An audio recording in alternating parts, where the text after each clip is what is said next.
দেশের রাজনীতির নানা রকম ঘটনা এখন আমাদেরকে দেখতে হচ্ছে। আমরা দেখছি একদিকে ঐকমত্য কমিশনের আলোচনা চলছে, সেখানে রাজনৈতিক দলগুলোর প্রতিনিধিরা উপস্থিত হচ্ছেন, তারা নানা বিষয় নিয়ে কথা বলছেন। শাসনতান্ত্রিক কি পরিবর্তন করা যায়, নির্বাচন ব্যবস্থার কি পরিবর্তন করা যায়, এবং দেশের জন্য কি কি পরিবর্তন আনা যায়, সংবিধানে কি পরিবর্তন করা যায়, এগুলো নিয়ে আলোচনা করছেন। আবার অন্যদিকে দেখছি একই সময়ে কয়েকটা রাজনৈতিক দল তাদের কিছু দাবির জন্য, কিছু শাসনতান্ত্রিক পরিবর্তনের জন্য তারা রাজপথে আন্দোলন করছেন। এই আন্দোলন তারা কার কার জন্য করছে, মানে কার কাছে তাদের দাবিটা পেশ করছে, এটা আমাদের মতো সাধারণ মানুষ অনেক সময় ক্লিয়ার হতে পারে না। এটা কি সরকারের কাছে দাবি করছেন? সরকার কি দাবি পূরণে সক্ষম? এটা কি অন্য কোনো বিরোধী দলের উপর চাপ প্রয়োগের জন্য করছেন? সেই বিরোধী দলের হাতে কি সবকিছু রয়ে গেছে? যদি সরকারের কাছে দাবি প্রয়োগ করেন, তাহলে সরকার প্রধানের সঙ্গে তো আবার এই রাজনৈতিক দলেরই একজন শীর্ষ নেতা যুক্তরাষ্ট্রে যাচ্ছেন আজকে। তো সেখানে প্রায় লম্বা একটা ভ্রমণ, সেখানেও এগুলো আলোচনা হতে পারে। তো আলোচনা রেখে রাজপথে কেন? এই বিষয়গুলো নিয়ে আলোচনা করার জন্য আজ আমরা আমন্ত্রণ জানিয়েছি ইসলামী বিশ্ববিদ্যালয় কুষ্টিয়ার অধ্যাপক জনাব AKM মতিউর রহমানকে। জনাব ডক্টর মতিউর রহমান, আপনাকে আমাদের অনুষ্ঠানে স্বাগত জানাচ্ছি। আশা করি আপনি আমাকে শুনতে পাচ্ছেন। জি, ধন্যবাদ আপনাকে শুনতে পাচ্ছি। প্রফেসর রহমান, আমি প্রথমে যে প্রশ্নটা করছি, যদিও আপনি নিজে রাজনীতির সঙ্গে জড়িত নন, কিন্তু একজন নাগরিক হিসাবে নিশ্চয়ই সমস্ত বিষয় আপনি খেয়াল করেন, এবং রাজনীতি সচেতন ব্যক্তি হিসেবেও আপনার কাছে কি এই প্রশ্নগুলি এসেছে কিনা, যে কেন রাজপথের আন্দোলনটা কেন? আমরা সাধারণ মানুষ কিন্তু রাজপথের আন্দোলনকে মাঝে মাঝে ভয় পাই, এবং এগুলি নাগরিক সমস্যারও তৈরি করে। এখন এই আন্দোলন কেন্দ্র থেকে যে একদম বিভাগীয় পর্যায়ে চলে যাচ্ছে, এরপরে নাকি সেটা উপজেলায় পর্যায়ে যাবে। তো আপনি কি মনে করেন এটা আমাদের রাজনীতির জন্য ইতিবাচক কোনো ঘটনা? এবং তাদের দাবিটা সম্পর্কে নিশ্চয়ই আপনি জানেন, এই দাবি কি এভাবে পূরণ হওয়া সম্ভব, নাকি এই প্র্যাকটিসটা আমাদের জন্য ভালো? ধন্যবাদ মাসুদ ভাই আপনাকে, এবং আমাকে আজকের এই অনুষ্ঠানে সংযুক্ত করার জন্য আপনাকে অভিনন্দন। আপনি যে প্রশ্নটা আমার উপরে আমাকে করেছেন, এই প্রশ্নটা শুধু আপনার মনে বা আমার মনে নয়, এটা আমি বলতে পারি যে বাংলাদেশের সাধারণ মানুষের ভিতরে এই প্রশ্নটি এখন ঘুরপাক খাচ্ছে। তো এই প্রসঙ্গে আমার কয়েকটি অবজারভেশন আছে, আমার একজন নাগরিক হিসেবে এবং রাজনীতির একজন ছাত্র হিসেবে। প্রথমত, আপনি জানেন যে 5 আগস্টের পরে বাংলাদেশের 5 আগস্টে যে ফ্যাসিবাদ মুক্ত একটা বাংলাদেশ হয়েছে, এবং সেটি নিঃসন্দেহে জনগণের ভিতরে এক ধরনের স্বস্তি তৈরি হয়েছিল। কিন্তু দুঃখজনক হলেও সত্য যে 5 তারিখের পর আপনি যে অন্তর্বর্তীকালীন সরকার যেটি গঠিত হয়েছে, এবং সেই সরকার আর তার সফলতার কিছু জায়গা থাকলেও ব্যর্থতার জায়গাও রয়েছে।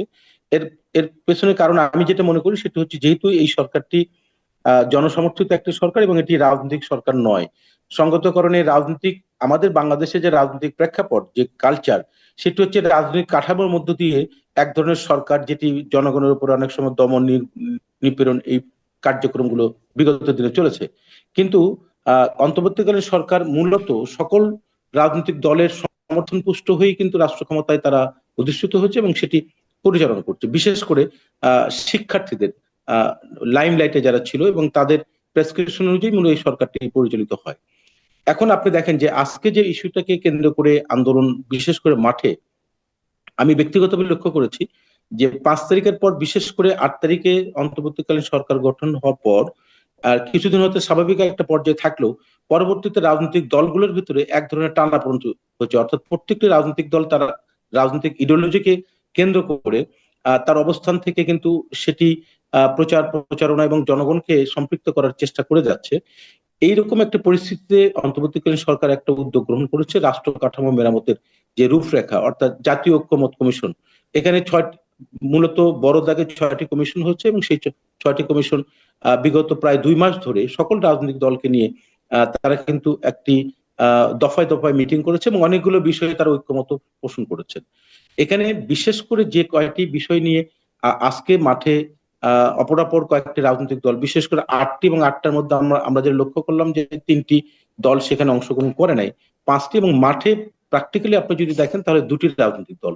একটা হচ্ছে বাংলাদেশ জামাত ইসলামী, জামাত ইসলামী বাংলাদেশ এবং আরেকটি হচ্ছে ইসলামী আন্দোলন।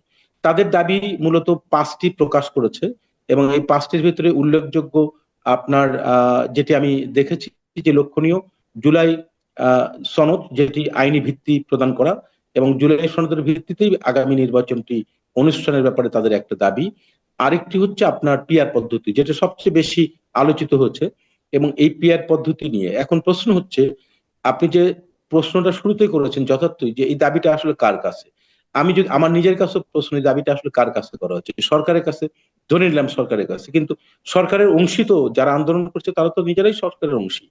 তো সুতরাং আপনি সরকারের অংশী, আবার সরকারের ঐক্যমত কমিশনে আপনি আলোচনা করছেন এবং সেখানে অনেকগুলো বিষয় ঐক্যমত হয়েছে, এবং যে ইস্যুটাকে কেন্দ্র করে যুক্তিগুলো উপস্থাপন করা হচ্ছে সেটি আসলে বাংলাদেশের কনটেক্সটে, বাংলাদেশের প্রেক্ষাপটে কতটুকু প্রাসঙ্গিক এবং কতটুকু যুক্তিসঙ্গত সেটি নিয়ে যথেষ্ট প্রশ্ন রয়েছে।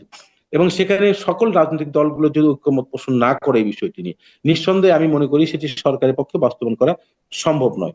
এখানে আমার কাছে যেটা মনে হয়, আমি যেটা ব্যক্তিগতভাবে মনে করি, দেখুন, রাজনৈতিক দল যেগুলোর মাঠে পর্যায়ে রাজনীতি, অর্থাৎ বিভাগ থেকে শুরু করে জেলা এবং জেলা থেকে উপজেলা পর্যায়ে, এটির 2 থেকে 3টা উদ্দেশ্য থাকতে পারে আমার ব্যক্তিগত ধারণা।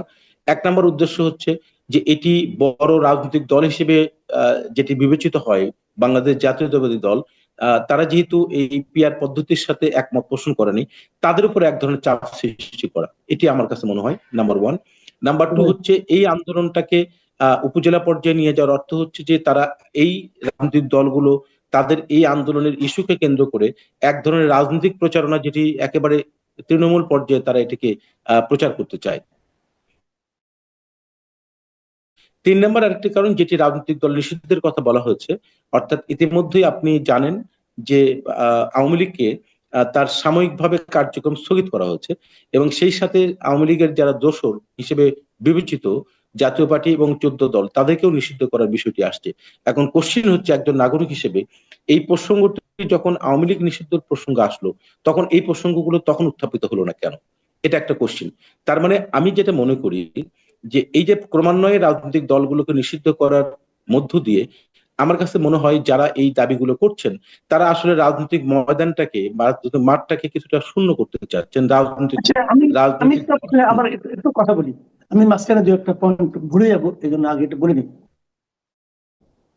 তো মনে করেন বিশ্ববিদ্যালয়ে থাকেন, স্টুডেন্টের সঙ্গে মিশেন, বাইরের লোকের সঙ্গে নিশ্চয়ই আপনার যোগাযোগ আছে। আপনার কি মনে হয় যে এই পিআর পদ্ধতির বিষয়টা আসলে কি? এটা কি আপনি যাদের সঙ্গে মিশেছেন, নিশ্চয়ই প্রসঙ্গটা উঠেছে, তাদের মধ্যে কত পার্সেন্ট লোক এই বিষয়টা বুঝেন? আচ্ছা, না, ধন্যবাদ মাসুদ ভাই।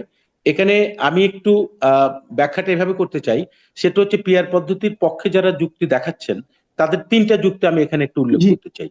নাম্বার 1, তারা বলছেন যে কালোটাকে পেশি শক্তির থেকে রাজনৈতিক যে ব্যবস্থা সেটিকে মুক্ত করা, আর আরেকটি হচ্ছে ভোটারদেরকে মূল্যায়ন করা, এবং অপরাপর জি। তারা উদাহরণ দিচ্ছে 90 কি 91টি দেশে পিআর পদ্ধতি চালু আছে। এই 3টি যুক্তি তারা দেখাচ্ছেন, যে যাতে এখানে দুর্বৃত্তায়ন তৈরি না হবে না, এরকম একটা যুক্তি তাদের পক্ষ থেকে। এই 3টা যুক্তির প্রেক্ষিতে আমি যেটা বলতে চাই, দেখুন, 90টা বা 91টা দেশের যে রেফারেন্সটা তারা উল্লেখ করছেন, সেই দেশে কনটেক্সট এবং প্রেক্ষাপটটা কিন্তু বাংলাদেশের কনটেক্সট এবং প্রেক্ষাপট একরকম নয়। কারণ আপনি যদি জার্মানির কথা বলেন বা আপনি যদি আপনার ডেনমার্কের কথা বলেন, সেখানে দেখবেন যে সেখানে যুক্তরাষ্ট্রীয় সিস্টেমগুলো ব্যবস্থা বিদ্যমান। সুতরাং সেক্ষেত্রে তারা, আমি আপনাকে বলছি যে আমি কিন্তু এর যৌক্তিকতা নিয়ে আলোচনা করছি না, যৌক্তিকতার বিষয়টা পরে।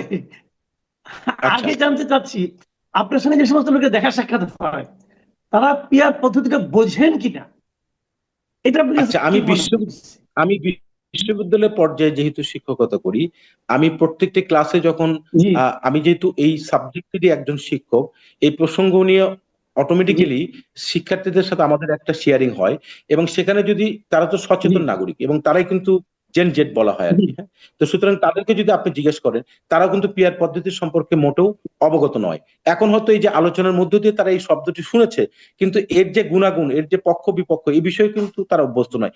আমি একেবারে শিক্ষিত সচেতন নাগরিকদের সাথে কথা, কিন্তু সাধারণ মানুষের কথাগুলো বলছেন, কারণ সাধারণ মানুষের সাথে ইন্টারাকশন হওয়ার সুযোগ আমাদের এই জিনিসটাই জানতে চাচ্ছিলাম। যে কোনো একটা পদ্ধতি যেহেতু এতগুলি দেশে চলে, ভালো মন্দ কিছু আছে, তা আমি ভালো মন্দ নিয়ে আলোচনা পরে, আগে হলো যে জিনিসটা আপনি দিচ্ছেন মানুষকে, এটা তো একটা গণতন্ত্র। দেখেন, আমি এটা পার্সোনালি বলি, আমি আপনার সঙ্গে আলাপ চাইতে ভূমিকায় করছি, মানে প্রশ্ন না, ঠিক আলোচনাটা করছি। এই যেমন ধরেন, আমার ডাক্তার যখন কোনো ওষুধ আমাদের দেয়, তা আমরা ওষুধটা না বুঝেই কিন্তু খাই। ওটার গুণাগুণ কি, সাইড ইফেক্ট কি, এটা কিন্তু আমার বোঝার দায়িত্ব না, আমি ডাক্তারকে উপর নির্ভর করেছি। তো রাজনীতি, ডেমোক্রেসি তো এরকম না। ডেমোক্রেসিটা হলো ওষুধের মতো না, ডেমোক্রেসি হলো আমার বোঝার ব্যাপার আছে।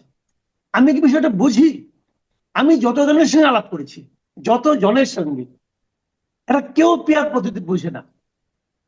তাদের মধ্যে বক্তব্য হলো একটা কিছু আছে, একটা পদ্ধতি আছে, যেহেতু ওনারা বলছেন হয়তো ভালো কিছু আছে। আমি কিন্তু ভালো মন্দের আলোচনা পরে যাচ্ছি। আগে প্রশ্ন হলো বিষয়টা, যে জিনিসটা আমার উপরে আপনি দিবেন, আমাকে বলবেন তুমি এই বাক্সের মধ্যে ঢুকো, আমি যে ঢুকবো ওইটাকে আমি বুঝি। আমি এই প্রশ্নটা করেছি। আমি আপনাকে দ্বিতীয় প্রশ্নটা করতে চাচ্ছি, সেটা হলো আপনি বলেন তাদের আরেকটা গুরুত্বপূর্ণ ইস্যু হলো জাতীয় পার্টিকে নিষিদ্ধ করা, জাতীয় পার্টি এবং উচ্চ দলের নিষিদ্ধ করা। আপনি ব্যক্তিগত ভাবি একজন অধ্যাপক হিসেবে, এই সাবজেক্টের একজন অধ্যাপক হিসেবে, রাজনৈতিক দলকে এইভাবে নির্বাহী আদেশের মাধ্যমে নিষিদ্ধ করাটাই কি আপনি সমর্থন করেন কিনা? আমি দেখুন, এখানে আসলে প্রসঙ্গটা এভাবে আমি উত্তর দিতে চাই।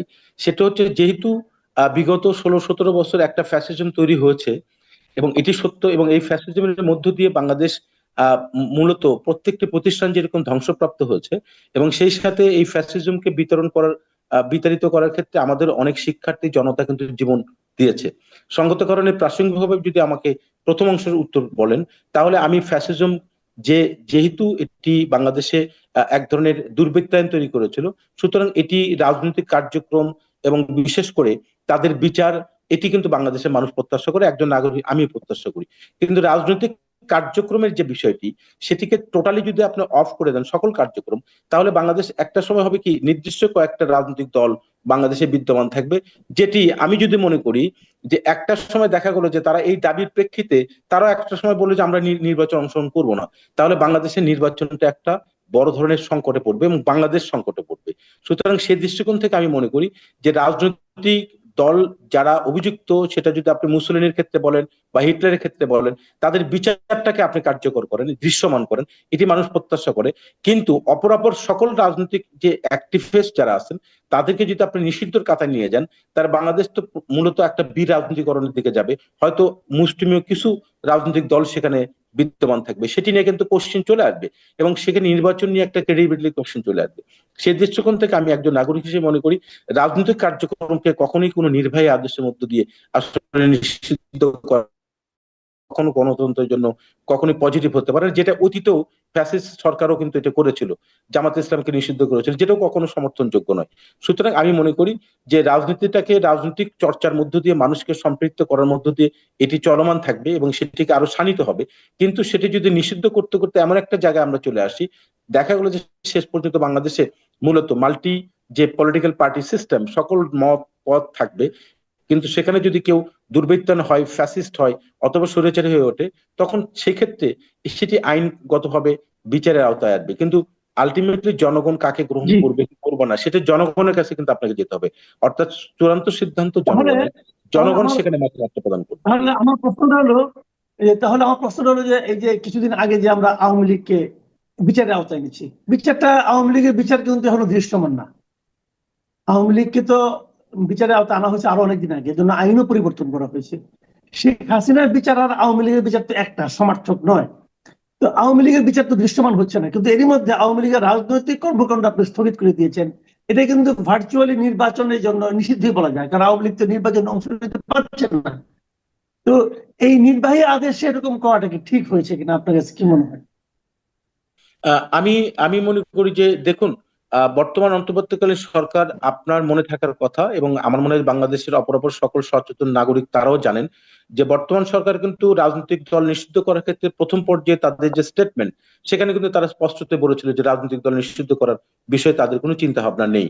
কিন্তু আপনি লক্ষ্য করবেন যে একটা মবক্রেসির মধ্য দিয়ে এটি কিন্তু একটা সিচুয়েশন তৈরি করা হয়েছে, এবং সেই সিচুয়েশনের মধ্য দিয়ে পরবর্তী সরকার বাধ্য হয়েছে এই রাজনৈতিক দলটাকে সাময়িকভাবে কার্যক্রম নিষিদ্ধ করার। অর্থাৎ আমি সেই দৃষ্টিকোণ থেকে যদি মনে করি, গভর্নমেন্টের প্রথম পর্যায়ের যে দৃষ্টিভঙ্গি, তাদের যে সেন্টিমেন্ট, সেটিকে আমি মনে করি ইতিবাচক। পরবর্তীতে একটা বিশেষ মহলের মানে প্রেসারের কারণে আমার মনে হয় এটি করেছে, এবং এরকম প্রেসার কিন্তু কন্টিনিউসলি আপনি লক্ষ্য করবেন যে বাংলাদেশে হরহামেশাই ঘটছে। সুতরাং এই যে মবক্রেসি যেটিকে আমরা বলি, সেটি কখনো কখনো এটি গণতন্ত্রের জন্য থ্রেট হয়ে দাঁড়াচ্ছে, এবং বাংলাদেশের ক্ষেত্রে এমনি তো বাংলাদেশ দীর্ঘদিন যাবৎ গণতান্ত্রিক চর্চার টোটালি বন্ধ ছিল। সুতরাং সেই জায়গাতে যদি এরকম একটি ভার্নারেবল সিচুয়েশনে একটার পর একটা মবক্রেসির মধ্য দিয়ে যদি আপনার নিষিদ্ধ প্রক্রিয়াটা চলে, তাহলে সেটি কখনোই গণতন্ত্র এবং আমাদের বাংলাদেশের রাজনৈতিক যে বহুমাত্রিক রাজনৈতিক যে ডাইমেনশন, সেটি আমার মনে হয় যে সেটি বাধাগ্রস্ত হবে, এবং সেটি জনগণও আসলে আমরা অনেকটা বিভ্রান্ত হয়ে পড়ি আসলে কি হতে যাচ্ছে। সেই দৃষ্টিকোণ থেকে আমার কাছে যেটা মনে হয় সেটি হচ্ছে যে আমি প্রকারান্তরে যে কথাটা বলি সেটা হচ্ছে নির্বাচন নিয়ে আপনি লক্ষ্য করবেন যে এক ধরনের ডেট নিয়ে যেরকম একটা দ্বিধাদ্বন্দ্ব ছিল, এবং ডেটটা যখন নির্দিষ্ট করা হয়েছে তখন আরেক ধরনের ডাইমেনশন তৈরি হয়েছে। অর্থাৎ ফাইনালি যে জিনিসটি মনে হয় সেটা হচ্ছে নির্বাচনটাকে এক ধরনের প্রলম্বিত করার জন্য, এবং নির্বাচন আদৌ এই যে ফেব্রুয়ারিতে সেটি অনুষ্ঠিত হবে এটা আমি আশাবাদী। কারণ নির্বাচন না হলে বাংলাদেশ হয়তো নতুন আরেকটি সংকটের দিকে যাবে। কিন্তু এখনো মানুষের মধ্যে কিছু প্রশ্ন রয়েছে, আমার নিজের মধ্যেও সেই প্রশ্ন রয়েছে। সুতরাং এই প্রশ্নের উত্তর হয়তো আমাদের অপেক্ষা করতে হবে যে ফাইনালি কোথায় গিয়ে দাঁড়ায়। তবে সিমটম যেটি মনে হয় সেটি হচ্ছে সংকট এখনো সংকট মুক্ত আমি এটি মনে করি না। কারণ তার দৃষ্টান্ত হচ্ছে ঐক্যমত কমিশনে বসে থেকে আমি সিদ্ধান্ত গ্রহণ করছি, অংশগ্রহণ করছি। এই যে 2টি মাস সকল রাজনৈতিক দল অংশগ্রহণ করেছে, নিশ্চয়ই তাদের আন্তরিকতা ছিল। কিন্তু সেখান থেকে বের হয়ে আপনি যখন আপনার রাজপথে যাচ্ছেন তখন এই জায়গাতে কিন্তু সন্দেহের একটা অবকাশ থেকেই যায়। আমি মনে করি সেই সন্দেহের অবকাশ সবার মনে তৈরি হচ্ছে, এবং সেটি কোনো কখনোই সেটি আমাদের জন্য মঙ্গলজনক নয় বলে আমি মনে করি। জি, আসলে আপনি দেখেন একটা জিনিস, আমি আমি আমি যেটা নিজেও যেটা ফিল করছি, একটা সময় ছিল যখন হাসিনা রেজিম ছিল, হাসিনা ফ্যাসিবাদী আচরণ ছিল, সরকার কারো কথা শুনতো না, কথা বলতো না, তখন সাধারণ মানুষের আর কোনো উপায় ছিল না রাজপথে নামা ছাড়া। রাজপথে নামাটা আমরা সবসময় মনে করি যে সর্বশেষ একটা আপনার পদ্ধতি প্রতিবাদের। তো এখন কি সে ধরনের কোনো বাস্তবতা তৈরি হয়েছে? সরকার তো সবার কথা শুনছে, এবং এই যে আপনার এই যুক্তরাষ্ট্রের মানে সরকার প্রধান গেলেন, তার আগে কিন্তু আপনার প্রেস সেক্রেটারি যিনি আছেন উনি কিন্তু বলেছেন যে এই দলগুলো সরকারের অংশীদার। তো যারা সরকারের অংশীদার তারা কেন রাজপথে? এটা মানে সাধারণ মানুষের কাছে কিন্তু এটা একটা প্রশ্ন, এবং এটা কি আলটিমেটলি এক ধরনের সোসাইটিতে অস্থিরতা তৈরি করবে না, এবং তৈরি করছে না? নিঃসন্দেহে নিঃসন্দেহে আপনার সাথে আমি একমত যে এটি সমাজে অস্থিরতা তৈরি করবে এবং অস্থিরতা তৈরি করছে। তার দৃষ্টান্ত আমি প্রাসঙ্গিকভাবে একটু বলি। আপনি গতকাল রাজশাহী বিশ্ববিদ্যালয়ে একটি ঘটনা হয়তো লক্ষ্য করেছেন, এবং আপনি দেখেন যে শিক্ষার্থীরা, অর্থাৎ রাজশাহী বিশ্ববিদ্যালয়ের একজন প্রভাইস চ্যান্সেলর, তাকে যেভাবে শারীরিকভাবে লাঞ্ছিত করা হচ্ছে, উনি কিন্তু একজন শিক্ষক, এবং আমি যতটুকু জানি আজকে মনে হয় শিক্ষকরা একটা কর্মবিরতিতে গিয়েছে। এই যে ঘটনার প্রভাবগুলো এটি কিন্তু সমাজের ভিতরে এক ধরনের অস্থিরতা তৈরি করছে, যেটি মানুষের ভিতরে আবার নতুন করে একটা শঙ্কা তৈরি করবে। যেটি 5 তারিখে 5ই আগস্টের যে স্পিরিটটা, এটিকে যদি আপনারা ধারণ করে যদি আমরা সামনের দিকে পথ চলতে চাই, এবং আমি মনে করি বর্তমান অন্তর্বর্তীকালে সরকার সকল রাজনৈতিক দলকে এত বেশি কগনিজেন্সিতে নিয়েছেন যে ছোট বড় এই বিবেচনায় কিন্তু নেন নাই। অর্থাৎ যে সকল রাজনৈতিক দল রেজিস্টার্ড, এবং আপনি দেখবেন যে তাদের জনসমর্থন পুষ্ট এবং তাদের সাংগঠনিক কাঠামো বাংলাদেশের প্রত্যন্ত অঞ্চলে এখনো বিস্তৃত হয় নাই, তাদেরকে কিন্তু তারা আহ্বান করেছেন এবং তাদেরকেও তারা আমলে নিয়েছেন, তাদের কথাগুলোকেও তারা গুরুত্ব সহকারে দেখেছে। সুতরাং এই যে গুরুত্ব দেওয়ার পরও, সরকার এই দলগুলোকে গুরুত্ব দেওয়ার পরও যদি আপনি রাজপথে এই ইস্যুগুলো নিয়ে আসেন, তাহলে কিন্তু আমি একজন নাগরিক হিসেবে আশঙ্কা করতেই পারি যে নির্বাচন নিয়ে যে শঙ্কাটা মূলত শুরু থেকেই তৈরি হয়েছিল, সেই সংখ্যাটা কিন্তু এখনো মুক্ত বলে আমি মনে করি না। তাহলে একটা জিনিস আপনাকে বুঝতে হবে যে নির্বাচন গণতান্ত্রিক পন্থার সবচেয়ে সবচেয়ে সবচেয়ে গুরুত্বপূর্ণ এবং সবচেয়ে ইম্পর্টেন্ট একটা বিষয়, যেটিকে বাদ দিয়ে আসলে কখনোই গণতন্ত্রের যাত্রা কখনোই অগ্রসর হতে পারে না। তার মানে একমাত্র উপায় নির্বাচন তা নয়, কিন্তু নির্বাচনের মধ্য দিয়ে জনগণের একটা মতামতের প্রতিফলন ঘটে। অর্থাৎ আপনি শুরুতে আরেকটা কোশ্চেন করেছিলেন, যেটা আমি তখন দুঃখিত, বলেছিলেন যে জনগণ আসলে এই ব্যাপারে কতটা সচেতন। আমি মনে করি যে কোনো পদ্ধতি, নতুন কোন পদ্ধতি যখনই আপনি ইন্ট্রোডিউস করবেন বা সংবিধানে নিয়ে আসবেন অথবা জনগণের উপরে আপনি প্রতিফলন ঘটাতে চাইবেন, তাহলে জনগণকে সে ব্যাপারে আগে থেকে অবগত করতে হবে এবং জনগণকে সে বিষয়ে রাজনৈতিক একটা দীক্ষা দিতে হবে।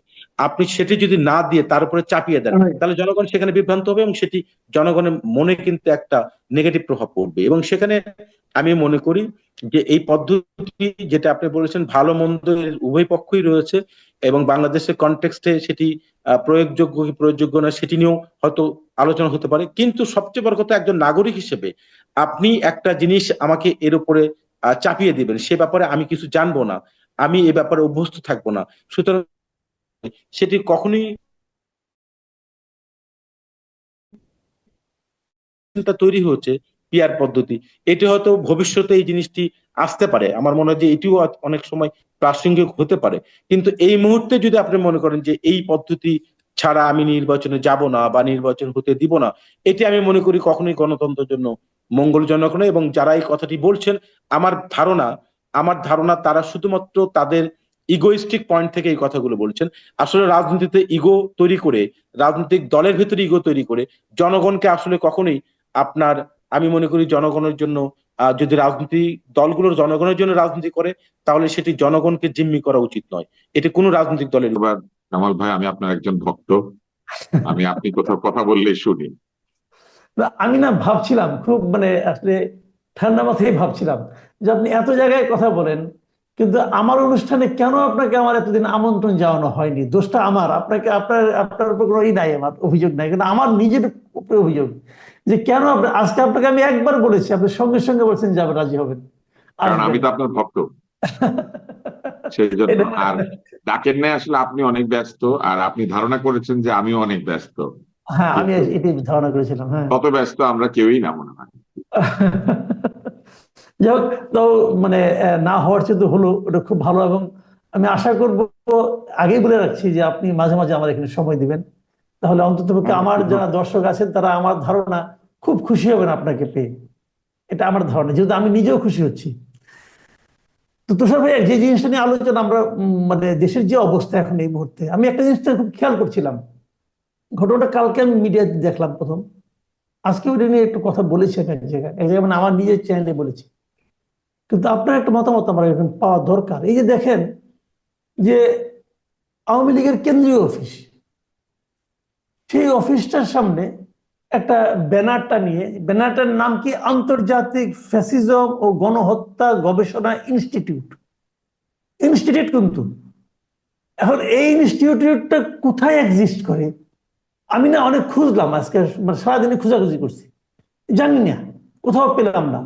এবং এই ইনস্টিটিউটের প্রধানকে অথবা দ্বিতীয় ব্যক্তিকে, আমি প্রথম আলোর একটা নিউজ দেখছিলাম, ওরা নিজেরা জিজ্ঞাসা করেছে এই শীর্ষ ব্যক্তিকে, যারা ওখানে ছিল তারাও জানে না। কিন্তু এই একটা ব্যানারটা নিয়ে তারা কিন্তু এই 10 তলা ভবন মানে দখলের পায়তারা শুরু করে দিয়েছে, দখল শুরুই করে দিয়েছে, কেউ আটকাচ্ছে না। এভাবে কি দখল করা যায় একটা ব্যানারটা নিয়ে? না, কোন সভ্য দেশে এই ধরনের দখল প্রক্রিয়া করা যায় না। এমনকি কেউ যদি ক্রিমিনালও হয়, কোন সংগঠন যদি ক্রিমিনাল সংগঠন হয়, এই ধরনের সম্পত্তির অধিকার নিতে গেলে এটাকে কোর্টের মাধ্যমে আসতে হবে, আইনি লড়াই করতে হবে, বাজেয়াপ্ত করার নির্দেশ পেতে হবে, এবং তার পেছনে যথেষ্ট পরিমাণে যুক্তি তর্ক থাকতে হবে।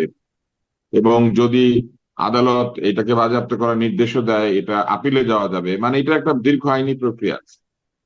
আর যে সংগঠন সম্পূর্ণ ভুঁইফোড়, যাদেরকে আমরা কেউ চিনি না, একটা ইনস্টিটিউট, তার মানে এটা শুধুমাত্র একটা প্রতিষ্ঠানই না, এখানে কিছুটা গবেষণা, কিছুটা শিক্ষাদান, কিছুটা পাঠদান এগুলি হয়ে থাকে। এটা নিজেরই তো একটা ঠিকানা থাকার কথা।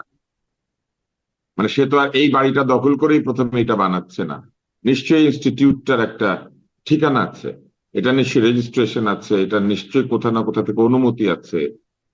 তো সেইগুলা কিছু না থাকলে আসলেই এরকম একটি প্রক্রিয়াকে আমরা ধরে নেব যে এটা দখল প্রক্রিয়া, এটা দখল করা হচ্ছে। এখন কোন সভ্যতার সাথে এটা করা যায় না, কোন সভ্য সমাজেও এটা করা যায় না। আপনি যদি একটা গ্রামের মধ্যে ঢুকে আপনি কোন একটা জমিতে কিছু একটা করতে শুরু করেন, প্রতিবেশীরা প্রশ্ন করবে যে আপনি এই জমিতে কিভাবে আসলেন, আপনি কি এটা কিনেছেন, নাকি উত্তরাধিকার সূত্রে পেয়েছেন, নাকি কেউ দান করেছে, নাকি এটা খাস জমি সরকার অনুমোদন দিয়েছে। একটা গ্রামে ঢুকে আপনি পারবেন না, একটা জলাভূমিও আপনি নিতে পারবেন না এইভাবে বাংলাদেশের আইনে।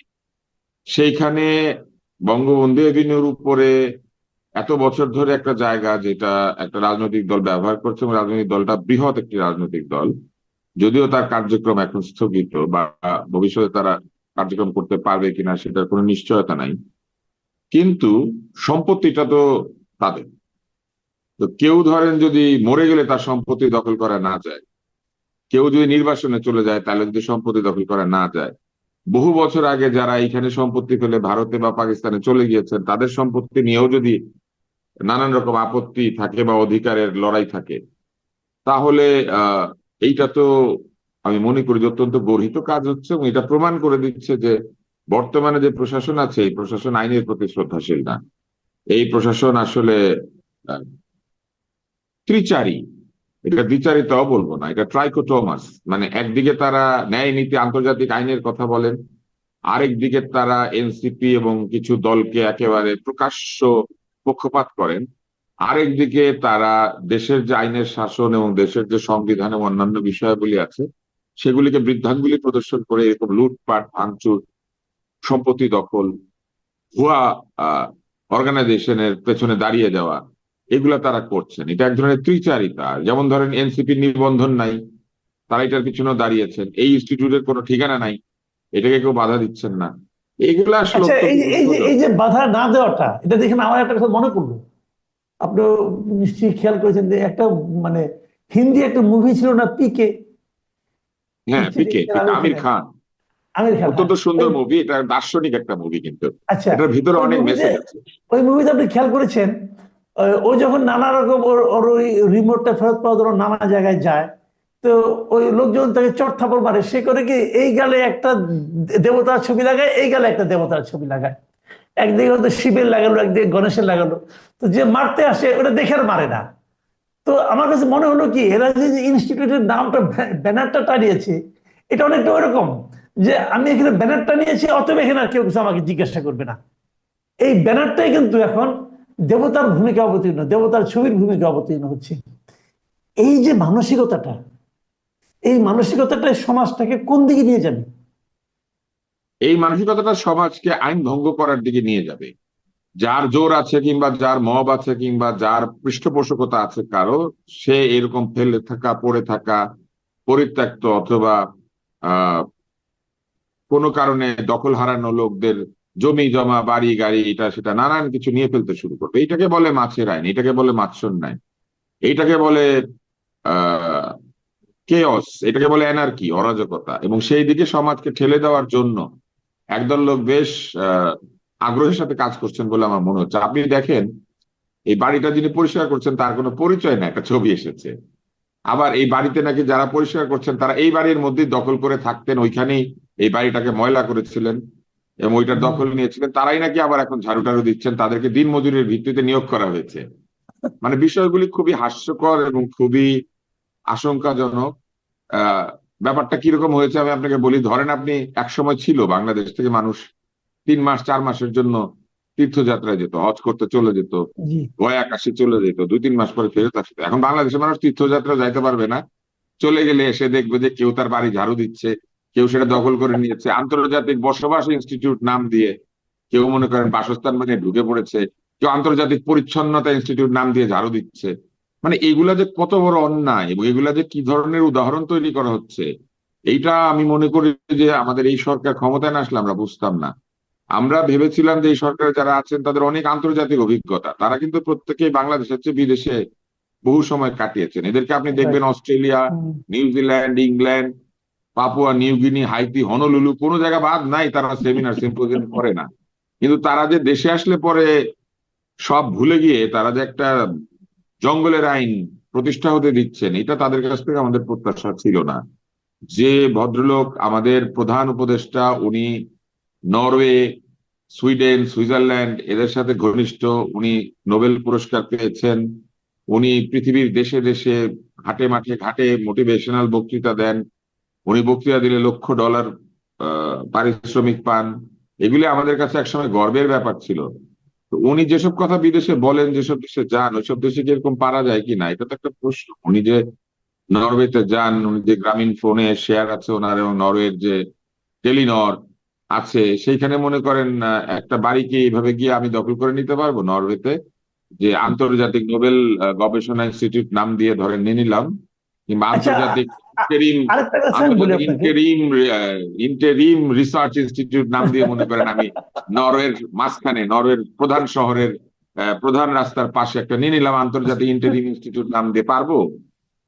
আচ্ছা, একটা কথা বলেন আপনাকে, এই এই কিছু বললেই না খালি কিন্তু বলা হয়ে থাকে যে সংস্কার করবে, এই জন্যই আমরা সবকিছু করতেছি, আমাদের কেবল মানে নতুন একটা নির্বাচনটাই মূল লক্ষ্য ছিল না, মূল লক্ষ্য ছিল সংস্কারের।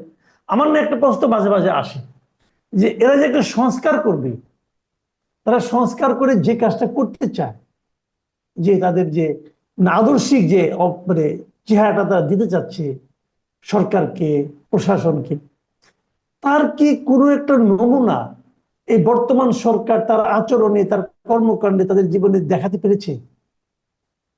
খুবই কম। কিছু তো পারবেনি, কেননা একটা রাষ্ট্র যখন চলে তাকে কোনো কারণ ছাড়াই তাকে বহু কাজ করতে হয়, যেটা ঠিক, তা নাহলে তো সম্পূর্ণ ভেঙে পড়ে যাবে।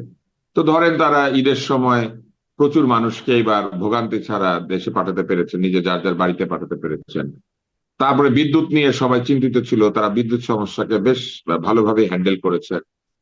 তারা কিছু কিছু জায়গাতে কিছু কিছু সংস্কার করেছেন, যেই রকম পিএসসি তে তারা সংস্কার আনার চেষ্টা করেছেন। অথবা আহ অথবা নারী কর্মকর্তাকে স্যার বলা যাবে না, এটা সংস্কার হয়েছে। নারী কর্মকর্তাকে স্যার বলা যাবে না, মানে স্যার বলার দরকার নাই।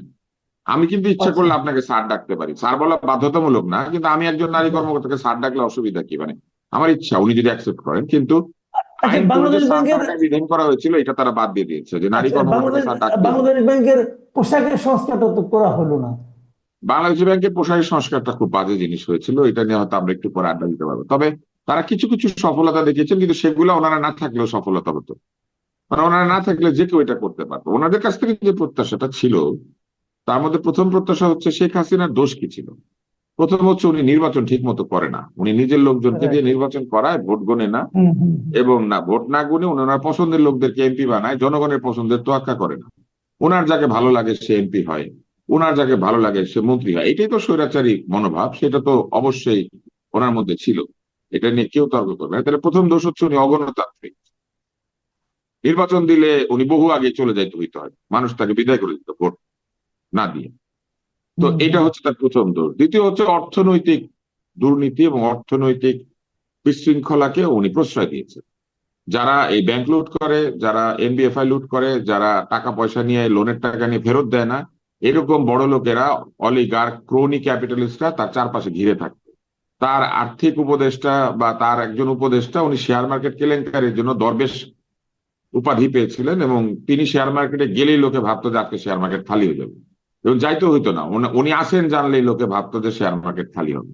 তাহলে এই ধরনের লোকজনকে উনি প্রশ্রয় দিয়েছিলেন, এবং উনি জানতেন যে দুর্নীতি হয়, এটা উনি অস্বীকার করতে পারবেন না, কারণ এই দুর্নীতির অভিযোগ প্রকাশ্যে সকল পত্র পত্রিকায় প্রমাণ সহ ছাপা হয়েছে। ইসলামের বাড়ির ছবি, পৃথিবীর ভিন্ন ভিন্ন দেশে এই রাজনৈতিক নেতাদের বাড়ি জমির ছবি, এগুলো প্রকাশিত হয়েছে, ফলে এটা উনি জি। অস্বীকার করতে পারবেন না।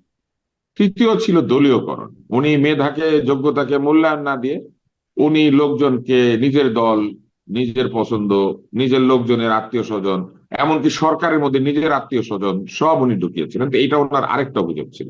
এখন এই তিনটা অভিযোগের বিপরীতে এই সরকারকে আমরা বিবেচনা করি। এই সরকারও নির্বাচন দিতে চায় না, এই সরকারও নির্বাচন শুনলেই বলে যে আমরা নির্বাচন দিব না। তাইলে কি হলো? তাইলে আমরা যে বিপ্লবের মাধ্যমে গণতন্ত্র চেয়েছিলাম, এই সরকারও বলে যে না, আগে আমি সংস্কার করে নেই, তারপরে আপনারা নির্বাচন নিয়ে কথা বলেন। উনি বলতো আগে উন্নয়ন করে নেই, ব্রিজ বানাই, কালভার্ট বানাই, পিলার গোনেন, পদ্মা সেতুর মধ্যে কয়টা লাইট আছে মুখস্থ করেন, এগুলা বলতো, এবং টানেল বানাই, তারপরে চিন্তা করেন, গণতন্ত্রের এত তাড়াতাড়ি দরকার নাই। মানে এরকম একটা ব্যাপার ছিল। ওনার একটা এমপি ছিল সালাম নামে, না নাকি হুম। লতিফ নামে, লতিফ লতিফ লতিফ চট্টগ্রামে। সাহেব চট্টগ্রামের এমপি। উনি এসে হুম। এয়ারপোর্ট রোডে প্রধানমন্ত্রীর যে দপ্তর ছিল ওইটার সামনে সাইনবোর্ড লাগিয়ে দিল, উন্নয়নের আগে গণতন্ত্র দরকার নাই, এই টাইপের কিছু। এবং তারপরে একটা বঙ্গবন্ধুর ছবি ঝুলাই দিল, যেটা জুতা উনি বদলাই দিল, কারণ জুতাটা ওনার পছন্দ হয়নি। মানে এরকম হাস্যকর কাণ্ড কারখানায় লতিফরা করেছে, এবং লতিফরা এমপি হয়েছে। তো এই, তার মানে উনি গণতন্ত্র দিত না, এই সরকারও এরকমই। এরা এখন বলে সংস্কার আগে পরে গণতন্ত্র। তারপরে হচ্ছে দুর্নীতি। দুর্নীতি কি বন্ধ হয়েছে? আমরা দেখি গাড়ির কাচ নেমে যায়, ফলের ঠোঙ্গায় করে 7,80,000 টাকা লেনদেন হয়। আমরা দেখি ফারাবি এবং অন্য একজন ব্যক্তি স্বাস্থ্য মন্ত্রণালয় থেকে সরে যায়। আমরা দেখি কোনো পথ ছাড়াই গাজী সালাউদ্দিন তানভীর নামে একজনের বিরুদ্ধে 400 কোটি টাকার অভিযোগ ওঠে। আমরা দেখি একজন তরুণ উপদেষ্টার যিনি বন্দুকধারীও বটে, সে বন্দুকধারী উপদেষ্টার এপিএস তিনি 300 কত কোটি টাকার অভিযোগে পড়ে যান। তার মানে তো একই ঘটনাই আছে। একজনের পিয়ন 16 বছরে 400 কোটি, আরেকজনের এপিএস 10 মাসে বা 9 মাসে 300 কোটি। তাহলে দুর্নীতি কমে নাই, ওই একই রকম অবস্থা আছে। নতুন ক্রোনি ক্যাপিটালিস্ট বা নতুন চাঁদাবাজরা উৎপত্তি হয়েছে। এমনকি এরা তো চাঁদাবাজি করছেই, এরাই আবার অভিযোগ করে যে বিএনপি অনেক চাঁদাবাজি করছে। তার মানে বিএনপি কেও চাঁদাবাজি করতে ওনারা দিচ্ছে। তারপরে এরা বিএনপি এবং অন্যরা অভিযোগ করে জামাতও করছে, তাহলে তারকেও দিচ্ছে চাঁদাবাজি করতে। তার মানে চাঁদাবাজি দুর্নীতি এটা বন্ধ করার জন্য তারা খুব একটা বেশি হয় সফল হন নাই, না হলে তারা এটাকে আশকারা দিচ্ছেন। যেরকম এই যে বাড়ি দখল করে নিয়েছে বিচার ব্যবস্থা কি ইনস্টিটিউট, কি গণহত্যা ইনস্টিটিউট না কি যেন, আন্তর্জাতিক ফ্যাসিজম ও গণহত্যা গবেষণা আন্তর্জাতিক ফ্যাসিজম ইনস্টিটিউট। তো এই যে এইসব ভুয়া অর্গানাইজেশন তৈরি হতো তারা দিচ্ছেন। দিনে দুপুরে গুলিস্তানের মতো জায়গাতে একটা 10 তলা বাড়ি, এটা লিফট খুলে নিয়ে গিয়েছে, লুটপাট হয়ে গিয়েছে, এমনকি দেয়ালের টাইলসও নাকি নিয়ে গিয়েছে, সেইটা আবার ফ্যাসিজম ইনস্টিটিউটের জন্য ঝাড়মুছ করা হচ্ছে। তো এই যে এগুলো ওনারা হতে দিচ্ছেন, তো এই যে অবস্থা, এই অবস্থা কিন্তু ওনারা হতে দিচ্ছেন। তাইলে আমরা খুব একটা তফাৎ পাচ্ছি না। জমি দখল, বাড়ি দখল, দুর্নীতি, ফলের ঠোঙ্গায় করে টাকা নেওয়া, আর নির্বাচনে কি তারপরে হলো? কি, হ্যাঁ তারপরে দেখেন, তারপরে ছিল দলীয়করণ, নিজের লোকজনকে সব জায়গায় বসিয়ে দেওয়া। আপনি দেখেন উত্তরের মেয়র বসিয়ে আছে তদবিরে, যতগুলা পিএস এপিএস নিযুক্ত হয়েছে সব নিজের পছন্দে, স্বাস্থ্য উপদেষ্টা নিজের পছন্দে, 3 ভৃত্য নিয়ে এসে 2টাকে দুর্নীতির দায় সরাতে বাধ্য হয়েছেন। এরা কিসের ভিত্তিতে, যোগ্যতার ভিত্তিতে এদেরকে নিয়োগ দিয়েছিলেন? মোটেও না, চিনে বাড়ির কাছের লোক এরকম দিয়েছে। তার মানে স্বজনপ্রীতিও বন্ধ হয় নাই, তদবিরও বন্ধ হয় নাই। তার মধ্যে দেখেন আগে আওয়ামী লীগ বিভিন্ন জায়গাতে পুলিশ নিয়ে, আর্মি নিয়ে বা প্রতিরক্ষা নিয়ে নানান জায়গা থেকে ঢুকে তারা মিছিল মিটিং করতো। পয়লা বৈশাখের শোভাযাত্রার সামনে পুলিশ দিয়ে ভরে দিয়েছিল, সেই চেহারাও বদলায় নাই। উল্টা এনসিপি নামে একটা দল মোটামুটি বাংলাদেশের সকল নিরাপত্তার সাথে নিয়ে পদযাত্রা করে, হাটে পায়ে পিছে চলে 16 চাকার গাড়ি। তো তার মানে কি বদল হয়েছে? কিছুই বদল হয় নাই। আওয়ামী লীগের সময় আওয়ামী লীগের একটা ছাত্রলীগ ছিল, আর এদের সময় একটা ছাত্রদের দলই আছে পুরা, মানে ছাত্রলীগ না, একটা জাতীয় দল, সেটার নাম ছাত্র দল। তো কিছুই বদল হয় নাই, কিন্তু একই জিনিস আচ্ছা, চলছে, শুধু নারীর বদলে পুরুষ, পুরুষের বদলে নারী এসেছে। জি, আমরা একদম শেষ পর্যায়ে চলে এসেছি অনুষ্ঠানের। আমি এই প্রশ্নটাই করি, যে কথাটা আপনি বললেন যে শেখ হাসিনা নির্বাচন দেয়নি, নির্বাচন দিত না। তো আমাদেরও তো একটা কিন্তু ওই প্রত্যাশা ছিল, নির্বাচনের কোনো মানে, ওই নির্বাচন ভুয়া ছিল আর কি। ভুয়া ছিল, যে আমরা তো একটা জেনুইন নির্বাচন চেয়েছিলাম। সেই জেনুইন নির্বাচন পাওয়ার, মানে আমরা একজন ভোটার হিসেবে, জনগণ হিসেবে সেরকম সুযোগ পাওয়ার আপনি কি কোনো সম্ভাবনা খুব অতি নিকটবর্তী সময়ে দেখছেন কিনা? নির্বাচন তো জনগণের দাবি, ফলে এই দাবি যদি একটা নির্দিষ্ট সময়ের মধ্যে পূর্ণ করা না হয়, তাহলে কিন্তু যে কোনো সরকার অজনপ্রিয় হয়ে যেতে বাধ্য। কারণ জনগণের ক্ষমতা একটাই, সেটা নির্বাচন এবং ভোট দেওয়া। জনগণের ক্ষমতা জনগণের কাছে ফিরিয়ে দেওয়া হবে, এটা কিন্তু এই অভ্যুত্থানের একটা বড় প্রতিশ্রুতি ছিল। বাক স্বাধীনতা নিশ্চিত করা হবে, এটা কিন্তু আসলে বড় প্রতিশ্রুতি না। কেননা জনগণের সরকার আসলে জনগণের সরকার বাক স্বাধীনতা দিতে বাধ্য, কারণ জনগণ কথা বলবে, যে জনগণ তাকে নিয়োগ করেছে। আমাদের প্রধান উপদেষ্টা এবং এই সরকার যখন বলে যে তাদের নিয়োগকর্তারা সব ছাত্র, বা একদল লোককে আঙ্গুল দিয়ে দেখিয়ে দিয়ে বলে এরা আমাদের নিয়োগকর্তা, ভোটের সরকারের নিয়োগকর্তা কিন্তু গোটা জাতি। যে তাকে ভোট দিয়েছে সেও, যে তাকে ভোট দেয় নাই সেও। কারণ যে ভোট দেয় নাই সেও প্রক্রিয়াটা করেছে এই জন্য যে যে জনপ্রিয় সেই নির্বাচিত হোক। জি, যে ভোটে দাঁড়িয়ে হারে, যে লোক ভোটে দাঁড়িয়ে হারে, সে কিন্তু সমভাবে যে জিতে তার মতোই কৃতিত্ব পাওয়ার অধিকারী। কারণ দুজন মিলে দাঁড়ায় বলে গণতন্ত্র নিশ্চিত হয়, এবং একজন আরেকজনকে মেনে নিয়ে জনগণের প্রভুত্ব, জনগণের যে ক্ষমতা, সেটা স্বীকৃতি দেয় যে আমিও চেয়েছিলাম, তুমিও চেয়েছিলে ভোট, আমি পারি নাই মানে জনগণ আমাকে চায় নাই, আমি জনগণের রায় মাথায় নিলাম। জি। তো যদি তারা জনগণের ক্ষমতা জনগণকে ফিরিয়ে না দেন, তাড়াতাড়ি জনগণকে ভোট দিতে না দেন, তাহলে আমার ধারণা যে তারা এক সময় চাপের মুখোমুখি হবেন, এবং একইভাবে তারা আহ ভোটের দাবিতে হয়তো বা অন্যান্য দাবির কারণে তাদেরকে হয়তো অপ্রীতিকর একটা পরিস্থিতির মুখোমুখি হতে হতে পারে। আমার ধারণা যে এটা হওয়াটা তারা হয় চেষ্টা করছেন, নইলে হয়তো এটা চাইছেন তারা যে এরকম একটা অবস্থা হোক। আমি জানি না, কিন্তু তাদের আচার আচরণের মধ্যে নির্বাচনের প্রতি তাদের যে কমিটমেন্ট সেটা সেটা হলো পিয়ার পদ্ধতি। পিয়ার পদ্ধতি নিয়ে কিন্তু বেশ মাঠ এই মুহূর্তে গরম আছে। কেউ অবশ্য বলেনি যে পিয়ার পদ্ধতি না হলে তারা নির্বাচনে যাবেই না, এ ধরনের কোনো দাবি আমরা এখন পর্যন্ত শুনিনি, অন্তত লোকে জামাত ইসলামের কাছ থেকে তো শুনিনি। কিন্তু তারা দাবিটা বেশ জোরে সোরে করছেন। পিয়ার পদ্ধতিতে নির্বাচন আসলে বিষয়টা কি, পিয়ার পদ্ধতিটা কি, এই সম্পর্কে কি আপনি আমাদের দর্শকদের একটু সংক্ষেপে বলতে পারবেন? ধন্যবাদ কামাল ভাই। পিআর পদ্ধতিটা আসলে এত, মানে আমি একদম ফ্র্যাঙ্কলি কথা বলি আপনার অনুষ্ঠানে, জি ইটস জি very please, please। Complicated issues. আমার কাছে মনে হয়েছে আর কি, সবার কাছে কি মনে হয় বা অন্যান্য দলের কাছে কি মনে হচ্ছে জানি না। The easy process, first pass the post system, ঠিক আছে, যিনি জি সবচেয়ে বেশি ভোট পাবে, যে একটা ভোট বেশি পেলেও উনি ওইখানে জয়ী হবে। কিন্তু পিআর পদ্ধতি, এই যে দাবি উঠছে যে পিআর পদ্ধতি, আমার প্রথম প্রশ্ন হলো যে আসলে আপনারা যারাই পিআর পদ্ধতির দাবি করছে তারা কোন পদ্ধতিতে দাবি করছে? এইটা এমন না যে এই পৃথিবীতে অন্যান্য দেশে পিআর পদ্ধতি নেই, বেশ কয়েকটা দেশেই পিআর পদ্ধতি আছে, কিন্তু বিভিন্ন দেশে পিআর পদ্ধতি বিভিন্ন ধরনের, এবং এই ধরনটা ডিপেন্ড করে গিয়ে হলো তাদের সামাজিক স্ট্রাকচারের উপরে, তাদের আপনার পলিটিক্যাল স্ট্রাকচারের উপরে, এবং আরো বিভিন্ন জিওগ্রাফিক ডাইমেনশনস আছে যেগুলোর উপরে বিবেচনা করে তারা হয়তো বা পিআর পদ্ধতিতে যায়। তো প্রথম প্রশ্ন আমি যেটা রাখতে চাই যে আমার দেশে কি সেরকম কোনো অবস্থা বা ভৌগোলিক ভাবে হোক, সামাজিক ভাবে হোক, এবং জিও পলিটিক্যাল পজিশনে হোক, আমি প্রথমত আমার আমার দেশ কি সেই জায়গাটাতে থাকতে পারে কিনা। এখন পিআর পদ্ধতিটা কি, সিম্পলি যদি আমরা যদি একদম ভেরি সিম্পলি যদি বলতে চাই, পিআর পদ্ধতিটার মধ্যে সিস্টেমের মধ্যে ধরেন একটা আছে যে আপনার ক্যান্ডিডেটের লিস্ট থাকবে ক্লোজ। ক্লোজ লিস্ট বলতে আমরা কি বুঝি? মনে করেন কথার কথা যে আপনার পার্টি, আপনি ইলেকশন করবেন পিআর পদ্ধতিতে, আপনি 300 আসনে আপনি একটা লিস্ট দিলেন, এই লিস্টটা ক্লোজ। ক্লোজ কিভাবে? 1 থেকে 300 এটা র্যাঙ্কিং হিসাবে যাকে দেওয়া হবে সে ওইভাবেই থাকবে। এখন একদম সিম্পলি বলতে গেলে যে পিআর প্রপোর্শনেট ওয়াইজে, যখন মনে করেন আপনার দলটা আসলো, ধরেন কথার কথা আপনার দলটা 10টা সিট পেলো, এখন 300 জন তো আপনার লিস্টে যে 300 জন আছে সেই 300 জন তো পাবে না, তাহলে প্রথম 10 জন সেইটা পাবে। তাহলে এইখানে বাংলাদেশের কালচার অনুযায়ী তাহলে কি হবে, যে ক্লোজ লিস্ট সিস্টেমে যদি হয় তাহলে আপনার দলে একটা তদবির থাকবে, ভাই আমার নাম 1 নম্বরে রাখেন, আমার নাম 2 নম্বরে রাখেন, কারণ হ্যাঁ ওইখানে একটা তদবির বাণিজ্য হয়ে যেতে পারে যে কোনো দলের মধ্যেই। হ্যাঁ, কারণ আলটিমেটলি পিআর সিস্টেমটা আপনি কমপ্লিটলি কতটুকু প্রপোর্শন পাবেন কি পাবেন না, কয়টা সিট পাবেন পাবেন না, এটা ভোটার ডেমোগ্রাফির উপরে আপনি ম্যাথমেটিক্যালি ক্যালকুলেট করে আপনি এটা জানতে পারবেন। এটা একটা close system ballot.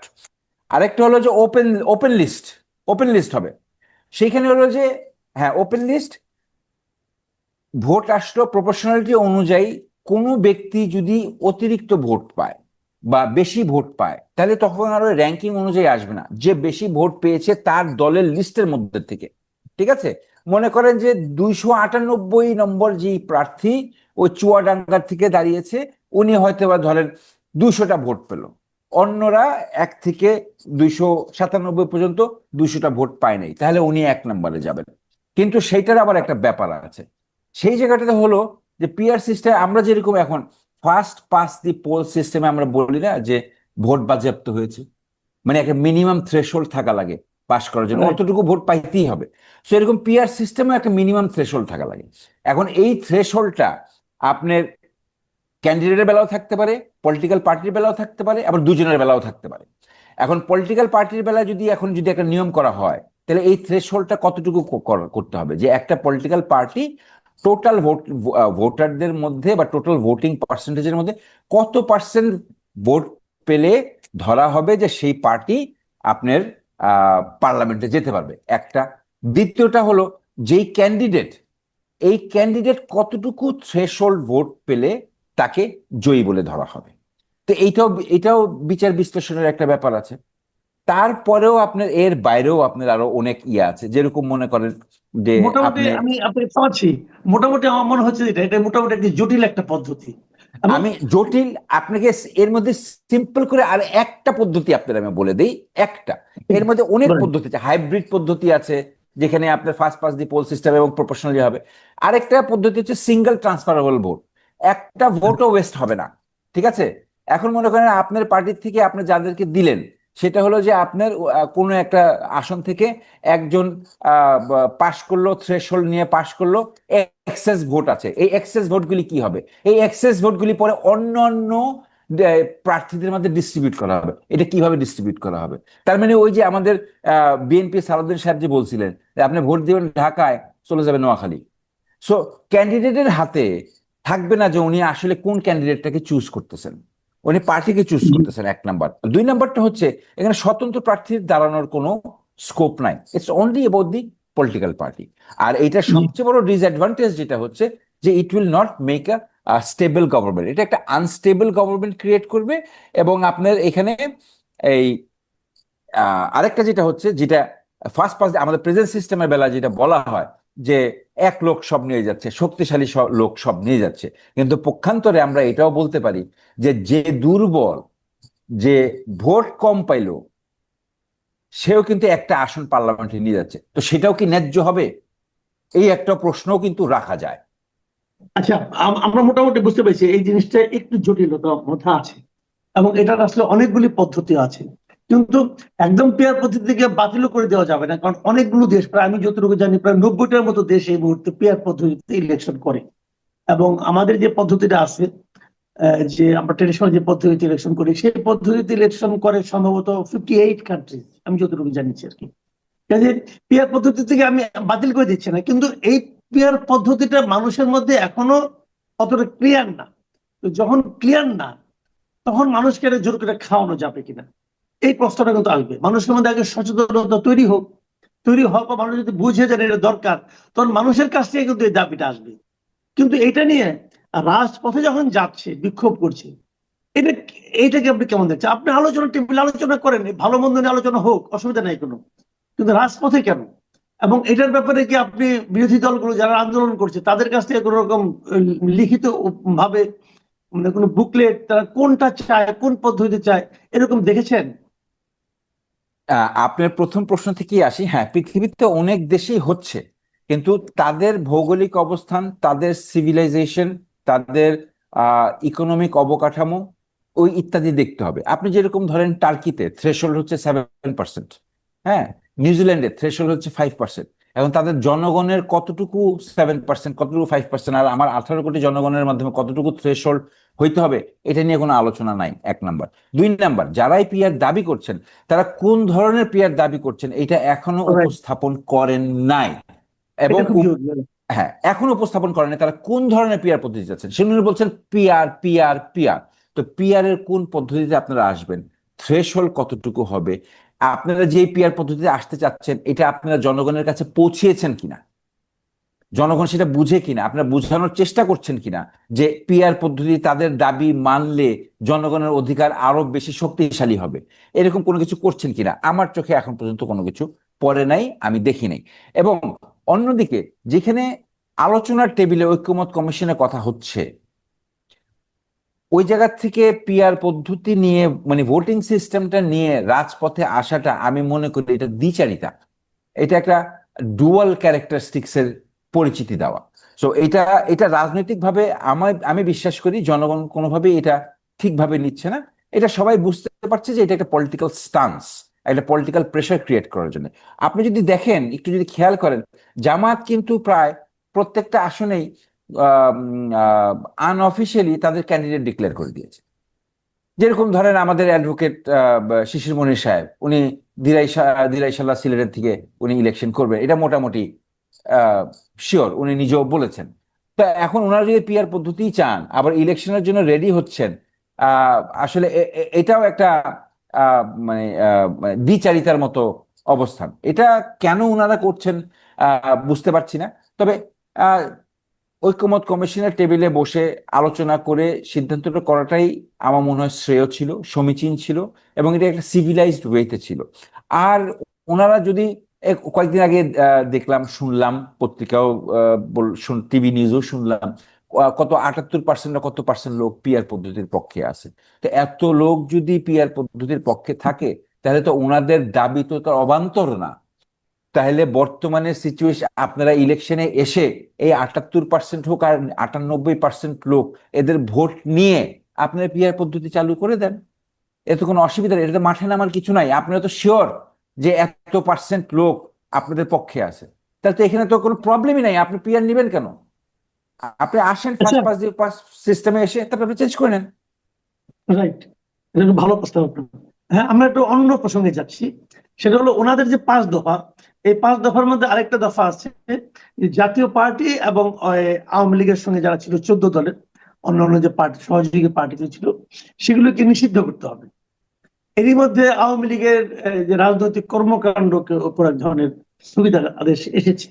Awami League তো নির্বাচন তাহলে করতে পারছে না, এবং যদি জাতীয় পার্টি এবং অন্যান্য দলগুলোর উপর একটা নির্বাহী আদেশের মাধ্যমে যদি স্থগিতার আদেশ চলে আসে, এটা কি আপনি মনে করেন গণতন্ত্রের জন্য ভালো কিছু হবে? ধন্যবাদ আপনাদের প্রশ্নের জন্য। এর জন্য যদি ইতিহাসে যদি দেখি, আহ রাজনৈতিক দল নিষিদ্ধকরণের আহ অভ্যাসটা কার ছিল অতীতে, ঐতিহাসিকভাবে যদি দেখি, এটা আমরা দেখি যে ফ্যাসিস্ট সরকারেরই এরকম একটা চরিত্র ছিল, যে রাজনৈতিক দল বন্ধ, পত্রিকা বন্ধ, কেউ থাকতে পারবে না।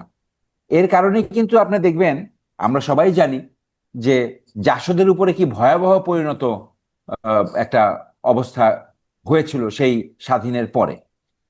তো যদিও জাসদের আইডিওলজিটা আমাদের দেশে অনেকেই একসেপ্ট করে নাই, এখন জাসদ প্রায় মানে বিলুপ্ত বলবো না, বাট জাসদের কোনো কার্যক্রম নেই।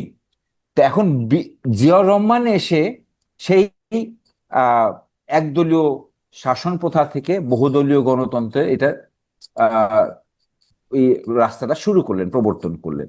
সেই ক্ষেত্রে আওয়ামী লীগও নতুন করে এসে রাজনীতি করার একটা সুযোগ পেয়েছে।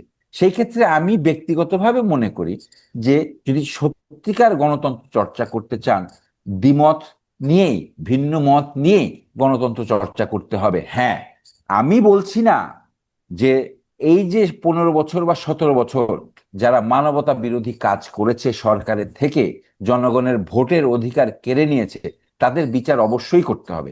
তার এবং এর জন্য আওয়ামী লীগ একটা রেজিস্টার্ড পলিটিক্যাল পার্টি হিসাবে তাকেও দায়বদ্ধ থাকতে হবে। কিন্তু তার সঙ্গে যারা ছিল, যার দোসররা, তাদেরকেও দায়বদ্ধ হতে হবে আইনগতভাবে। কিন্তু তাদের রাজনৈতিক কার্যকলাপ বা তাদের কোনো একটা যে আইডিওলজি ধারণ করে, সেইটা বন্ধ বা নিষিদ্ধ করার পক্ষে আমি ব্যক্তিগতভাবে নই। তাহলে এখানে গণতান্ত্রিক চর্চাটা আসে না। তো এই জায়গাটাতে এখন যেরকম দেখেন, আওয়ামী লীগকে কিন্তু নিষিদ্ধ করা হয় নাই, আওয়ামী লীগের কার্যকলাপ নিষিদ্ধ করা হয়েছে। আচ্ছা, জাতীয় পার্টির কার্যকলাপ, নিষিদ্ধ জাতীয় করা হয় নাই, নিষিদ্ধ করা হয় নাই, কিন্তু কার্যকলাপ নিষিদ্ধ করা হয়েছে। এর মধ্যে পার্থক্য কার্যকলাপ কোনগুলো? নিষিদ্ধ। পার্থক্যটা হলো যে তার মানে আওয়ামী লীগ এখনো বাংলাদেশে একটা registered political party, but in the present আচ্ছা, সার্কামস্ট্যান্সেসে তাদের অতীত আহ, আচরণের কারণে দেশ যেভাবে পরিচালনা করেছে, মানবতা বিরোধী কাজ যেভাবে করেছে, সেই কারণগুলোতে আপাতত তাদের রাজনৈতিক কার্যক্রম স্থগিত করা হয়েছে। তারা কোনো ধরনের রাজনীতি করতে পারবে না। তাদের যে অপরাধ করেছে কি করে নাই সেটা বিচার বিশ্লেষণ হওয়ার পরে, তারপরে হয়তো বা পরবর্তী কোনো সিদ্ধান্ত আসলেও আসতে পারে, সেটা কি আসবে সেটা সময় বলে দিবে। এবং একই ক্ষেত্রে এখন যেরকম জাতীয় পার্টির কথা বলা রাজনৈতিক হচ্ছে, দলকে যদি রাজনীতি করতে না দেন, রাজনৈতিক জি, দলকে যদি রাজনীতি করতে না দেন, তাহলে নিষিদ্ধের বাকি থাকলো কি? আপনি যেটা হলো যে এখানে এটা একটা, হ্যাঁ আপনি একটা ভালো প্রশ্ন করেছেন। মানে নিষিদ্ধের বাকি থাকলো মানে এটা হলো যে তারকে এখনো পার্টি হিসেবে বাংলাদেশে রেজিস্টার রাখা হয়েছে।